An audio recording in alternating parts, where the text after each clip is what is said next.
not just relating to romance, but to wider familial and fated connections. As Hitoha remarks, such red threads of destiny or unmei converge and take shape. They twist, tangle, sometimes unravel, break, then connect again.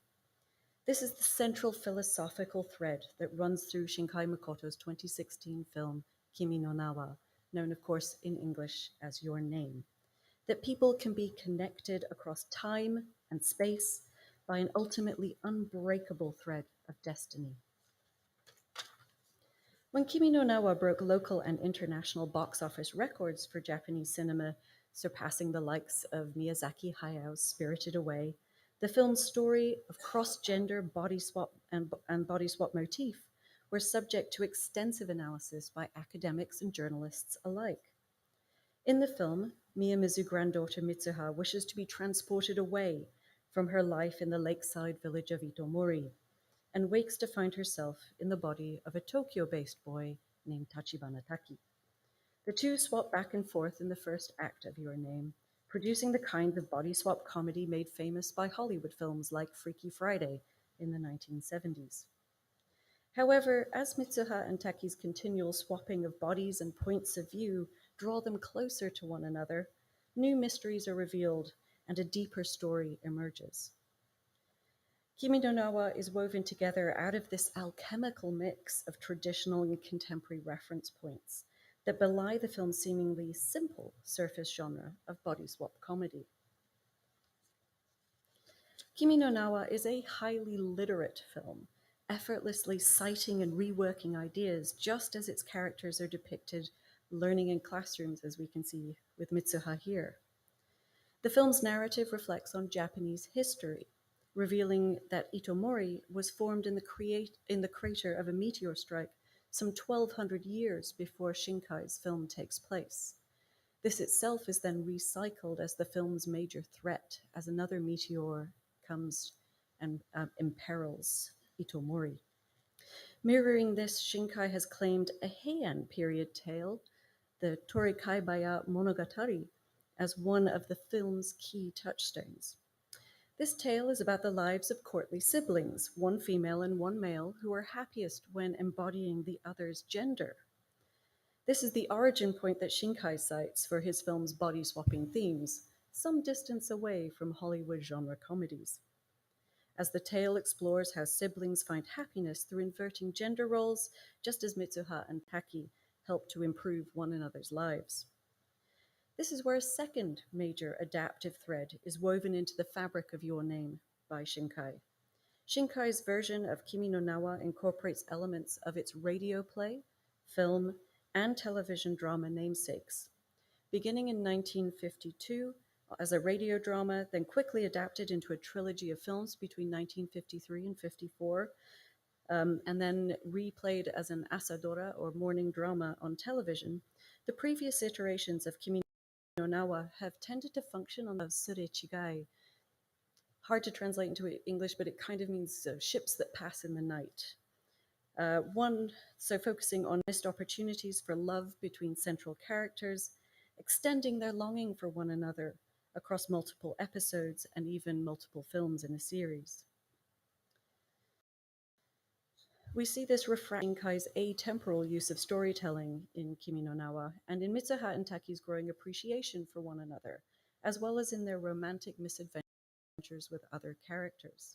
As if that weren't enough, in addition, Kimi no Na wa also draws upon elements from more recent literary works, as Shinkai borrows the film's amnesiac moment from a short story by Murakami Haruki titled On Seeing the 100% Perfect Girl One Beautiful April Morning. Further even to these, Shinkai weaves elements of self-quotation into Kimi no Na wa, explaining in promotional videos for the film that the concept of having two geographically distanced protagonists was taken from an advertisement he made for educational company Zikai, which culminates in a romantic meet-cute for its Karen and hero as they receive their exam results bathed in Shinkai's very typical lens flare lighting effects, where the light bleeds out and forms these beautiful rainbows, as you can see here. As these examples, Shinkai is a director whose screenwriting draws together diverse and thoroughly dispersed narrative threads, knotting them together in the service of his temporalex storytelling, very much inspired by the kinds of braided connectivity found in Kumihimo arts and crafts in Japan. If Kimi no Na wa operates as a patchwork style narrative, this can be seen right at the level of the film's dialogue and visuals, especially in how Shinkai treats gender. For example, Kimi no Na wa's use of language, both written and spoken, functions as a major gendered theme in the film. When body swapping Mitsuha and Taki betray their real feminine and masculine traits and identities, misusing pronouns and language that boys and girls would never normally utter. Taki and Mitsuha's attempts to communicate with one another in between body swaps also reveal similar misconceptions. While using everything from phones to notebooks to writing on one another's hands and even on one another's faces, they reveal one another's identities and try to unravel the mystery of why they keep changing places. One of my favorite examples of this is pictured on the image at the bottom of this slide, where in this scene, Mitsuha and Taki write insults on one another's faces during a body swap. They both mean roughly the same thing, kind of like, you idiot. But Taki writes the more masculine and therefore rougher aho on Mitsuha's face, and she retorts by calling him baka. The serious point in these complicated comedic uses of written and spoken Japanese, forgive me, is that Mitsuha and Taki have to find means to communicate that transcend time and space in the film's atemporal narrative as it weaves patterns of connection around them. These linguistic puns, for those of you who speak Japanese, litter the script of Kimi no Na wa, but more than this, they inform the way Shinkai and his animators play games with their audience, making allusions to the film's core themes in the visuals of Kimi no Na wa as well. In this scene, for example, we can see Mitsuha's class discussing a classical Japanese poem from the Manyoshu, which identity is itself the central question.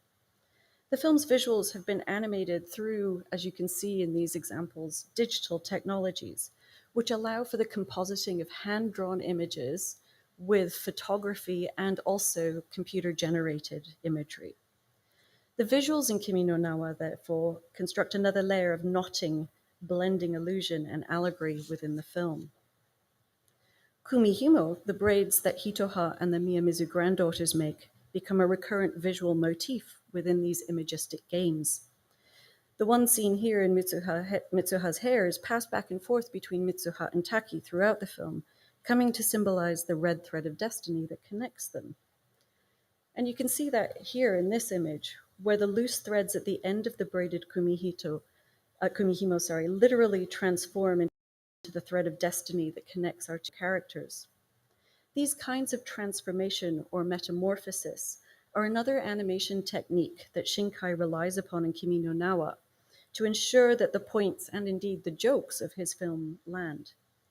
This is easiest to see in how the animation team worked to give Taki and Mitsuha visual and movement characteristics of the other when they swap bodies. We can see it, for example, in Taki's slight, enlarged pupils and irises, and in Mitsuha's more open stance, shall we say, in this image from the film. As you watch Kimi no Na wa today, I'll hope you take note of the subtleties in variances in character design that emerge as they swap bodies back and forth throughout the film, as their styles of movements and differences even in posture mark Taki and Mitsuha's transformations from one body to another. Interwoven into these subtle character metamorphosis and stylized animation are contrasting examples of animation style. Shinkai's backgrounds are clearest as the points of distinction, I think, formed out of realistic, playful experiments with Japanese anime norms and expectations. Shinkai relies on perfected versions of the real in his backgrounds, and especially in his representations of real Japanese places. Any one of you who's had the joy of going to Shinjuku in Tokyo will recognize the scene on this slide. On the left-hand side, you can see the JR Shinjuku station sign, And all of these buildings exist in the real world and as they are pictured around it, reproduced in painstaking animated detail, even down to the milling crowds and traffic going past at the bottom of the slide. This form of photorealism, a common technique in animation, is used to exaggerate the real as if captured by a camera lens, presenting the real back to us in an aestheticized, sometimes beautified version of itself. So Shinkai is famed for this kind of photorealism, but also for another kind of realism that is more subtle. Its uses of real-world videography and photography as the basis for the movement in his scenes. This is known in animation as rotoscoping. While the image just shown demonstrates how closely Shinkai's animators model their images on real-world places, the image on this slide is closer to the idea of rotoscoping. So rotoscoping is the practice of recording real-world performances of movement and then reproducing them directly in animation. Some of you will know, I'm sure, that the most famous example of this in animation history was the use of a ballet dancer as the model for Snow White's movement in Disney's 1930s film. In this image, Mitsuha's ritual dance has been closely modeled by a guiding performance from kabuki act Nakamura Kazutaro. And behind the scenes videos of the film's production show animators actually sitting around and watching this performance by Nakamura as they try to work out how to present and represent Mitsuha's dance sequence. Shinkai uses these aspects of animated realism to ground his fantasy and sci-fi storytelling in our world, generating a sense of real spaces that his fantastic and science fiction stories can inhabit. This is one key to understanding the local and transnational popularity of Kimi no Na wa as well, because its places have become sites of real-world fan pilgrimages, connecting audiences to the storytelling and world-building of Kimi no Na wa directly. The film's locations appear on many tourism websites, advertising overseas travel to and within Japan, including the National Arts Center in Roppongi, which Taki visits on his ill-fated date with a co-worker, as seen on this slide. The film's Rie Karatsu has tied Shinkai's depictions of real-world places to what she calls Shinkai's Kumihimo imagery, which she sees running through Kimi no Na wa. Now, she's very critical of Shinkai's film and argues that he uses this Kumihimo imagery to connect the town and the country in Kimi no Na wa, and she criticizes the impulse, arguing that Shinkai turns Taki into a city-based savior for Mitsuha's near-forgotten, tradition-laden countryside world. And this may help to explain why so much of the tourism around Kimi no Na wa relates to its Tokyo locations, rather than to those belonging to Mitsuha's countryside home in Itomori. For example, these steps, which go up to the Suga Shrine in Tokyo, near Yotsuya Station, are the same steps where our hero and heroine pass one another and have become the high point for many fan pilgrimages around Tokyo. It may not just be that Kimi no Na wa's Tokyo places are easier to visit, though.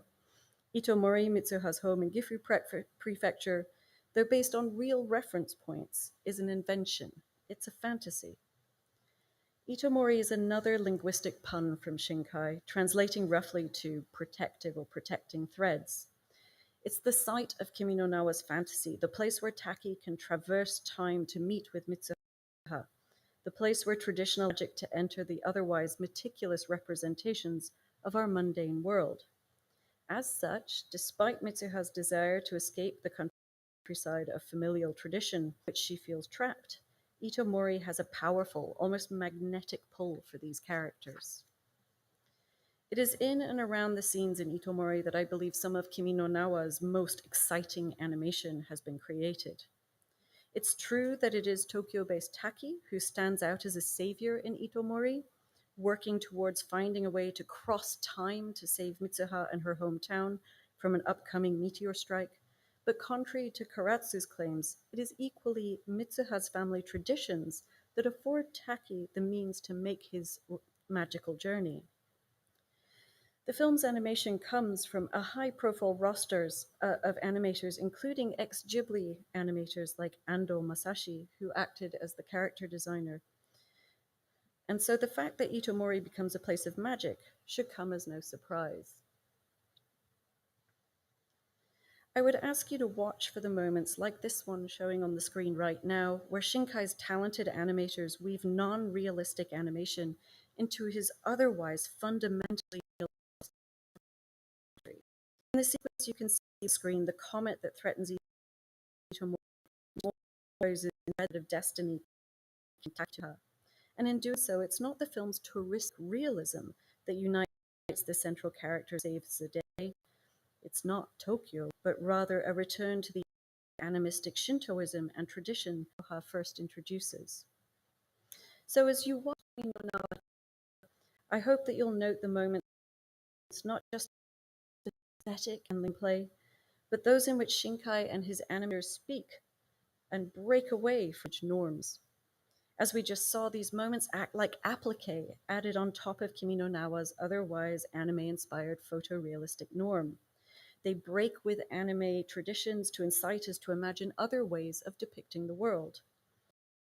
In doing so, these moments are in styles that speak to Japanese artistic history and to the film's grander themes.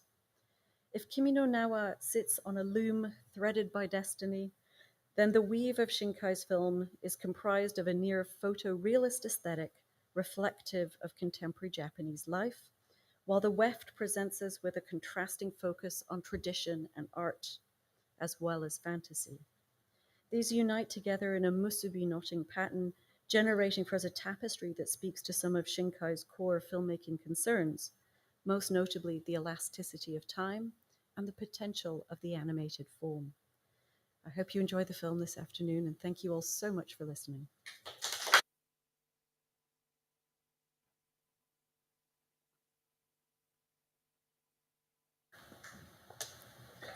Thank you so much, Rayna, for this fascinating talk and pointing our attention towards the multi-layered inspiration of literary, pop cultural, traditional layers in Shinkai's work. So thank you for being us today with us, and thank you to everyone who is in Japan House for this afternoon, and to those who are watching us at home.